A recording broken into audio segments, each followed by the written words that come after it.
Dili para sa nang ubang yor diha, tungod kay mahumanay na, magtukod yung bagong Coliseo, magtukod ng government center, mamalit ng electric bus ko, no? Ay, sus. Lata naman na kayo, eh. Magpabuhat ko ng Coliseum diri bago. I shall tell you, ang amuang Coliseum diri sa Douglas Rataga Sports, Business and Cultural Complex, once it is completed by probably 2029, no? It will become the most beautiful Coliseum in Mindanao as well as in Visayas. Not only aesthetically, functionally, but most important of all is structurally. Okay?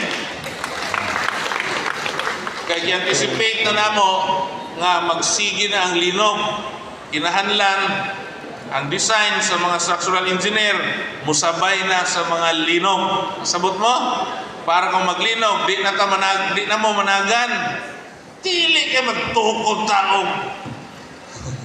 No,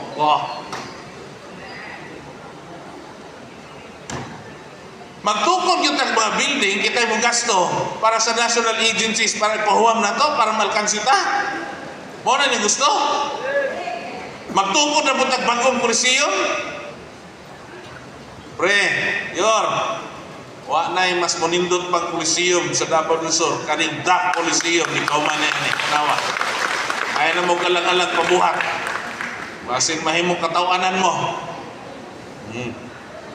Una, because ang purpose nini, panindutay, paggarbuhay, dili pakwartahay. Ikahuman sa second term ni Ibon, kung mudaog pa siya og third term, mudaog ka isang third term? Wala na tayo kinahanglang pabaon pa. Nahuman na itong trabaho. Sa may buhato na to.